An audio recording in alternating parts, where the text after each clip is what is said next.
2025 भर्तियों का वर्ष आज ही सुनिश्चित करें अपना सिलेक्शन और डाउनलोड करें तैयारी कर लो ऐप।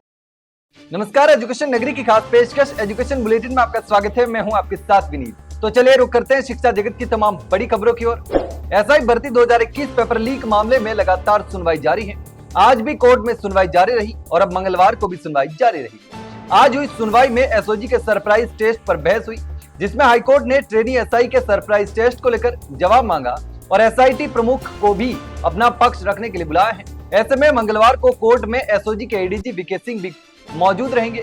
ऐसे में अब कोर्ट की लगातार भर्ती रद्द होने और नहीं होने पर सस्पेंस भी बढ़ता जा रहा है।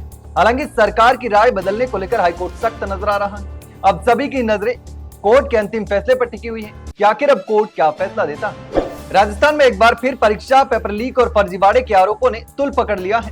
आरपीएससी द्वारा रविवार को आयोजित हुई डिप्टी जेलर भर्ती परीक्षा की दूसरी पाली में सदर कोतवाली थाना क्षेत्र के महाराजा अग्रसेन पब्लिक स्कूल परीक्षा केंद्र पर कथित गड़बड़ी सामने आई है। अभ्यर्थियों का आरोप है कि परीक्षा शुरू होने से पहले ही प्रश्न पत्र का लिफाफा खुला हुआ मिला, जिससे पेपर लीक की आशंका बढ़ गई है। स्थिति इतनी गंभीर हो गई थी कि 6 अभ्यर्थियों ने परीक्षा का बहिष्कार कर दिया और आरपीएससी के साथ साथ थाने में भी शिकायत दर्ज करवाई। पूर्व छात्र संघ अध्यक्ष हनीश मरोटिया ने बताया कि प्रश्न पत्र वितरित करते समय अभ्यर्थियों ने देखा कि लिफाफे पूरी तरीके से सील नहीं थे, जिससे परीक्षा की निष्पक्षता पर सवाल खड़े हुए।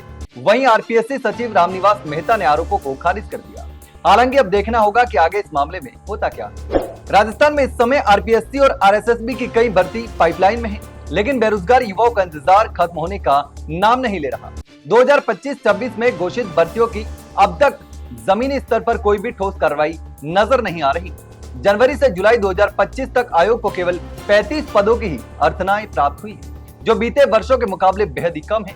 2018 में जहां 18,000, 2023 में 17,000 और 2024 में 9,432 पदों की भर्तियां घोषित हुई थी, वहीं इस साल की स्थिति निराशाजनक बनी हुई है। राज्य सरकार ने बजट में 1,25,000 पदों पर भर्तियों की घोषणा की थी, जिससे युवाओं में उम्मीद जगी थी, लेकिन अभी तक ना तो बड़ी भर्तियां शुरू हुई हैं और न ही महत्वपूर्ण पदों के लिए अर्थनाएं आई है। ऐसे में लाखों युवा इंतजार में हैं कि कब उनकी मेहनत का फल मिलेगा। राजस्थान कर्मचारी चयन बोर्ड की एलएसए भर्ती में एक बार फिर पद बढ़ाने की मांग जोर पकड़ रही है। राजस्थान बेरोजगार यूनियन के नेतृत्व में पशुधन सहायक भर्ती 2024 में पदों को पुनः बढ़ाने की मांग को लेकर अभ्यर्थियों ने पशुपालन मंत्री जोराराम कुमावत से उनके सरकारी आवास पर मुलाकात की और ज्ञापन भी सौंपा। यूनियन के अध्यक्ष हनुमान किसान ने बताया कि पहले ही 499 पद बढ़ाए गए थे, जिसके बाद कुल 2540 पदों पर परीक्षा आयोजित करवाई गई थी। हालांकि अब भी लगभग 450 पद खाली पड़े हैं, जिनकी पूर्ति इसी भर्ती प्रक्रिया के तहत करने की मांग यूनियन ने उठाई है। इस पर मंत्री जोराराम कुमावत ने पूर्ण आश्वासन दिया कि सभी बचे हुए पदों को इसी भर्ती में जोड़ा जाएगा। इससे अभ्यर्थियों को बड़ी राहत मिली है और अब उन्हें सरकार की ओर से जल्द सकारात्मक कार्रवाई की उम्मीद भी है। राजस्थान कर्मचारी चयन बोर्ड द्वारा आयोजित पशु परिचर भर्ती 2024 में नॉर्मलाइजेशन का मुद्दा लगातार तुल पकड़ता जा रहा है। एक और गैर चयनित अभ्यर्थी बिना नॉर्मलाइजेशन के परिणाम जारी करने की मांग कर रहे हैं, वहीं दूसरी ओर चयनित अभ्यर्थी जल्द नियुक्ति की मांग करते हुए हाईकोर्ट से स्टे हटवाने की कोशिश में लगे। यह मामला न्यायालय में विचाराधीन है और कोर्ट ने इस भर्ती में नियुक्ति पर स्टे लगा रखा है। लगातार सुनवाई भी चल रही है। आज 14 जुलाई को इसी मामले में सुनवाई हुई, लेकिन कोई ठोस निर्णय नहीं मिल पाया।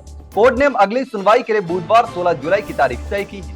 चयनित अभ्यर्थी चाहते हैं कि 17 जुलाई को होने वाले राज्य स्तरीय रोजगार मेले में उन्हें नियुक्ति पत्र प्रदान किया जाए, लेकिन कोर्ट में मामला लंबित होने के कारण फिलहाल इसकी संभावना बहुत कम नजर आ रही है। नॉर्मलाइजेशन को लेकर दोनों पक्षों में टकराव जारी है और अब सबकी नजरें 16 जुलाई को कोर्ट में होने वाली सुनवाई पर टिकी है, जो तय करेगी कि आगे भर्ती प्रक्रिया किस दिशा में आगे बढ़े। तो यह थी शिक्षा जगत की तमाम बड़ी खबरें। कल फिर आपके साथ रूबरू होंगे, तब तक के लिए नमस्कार।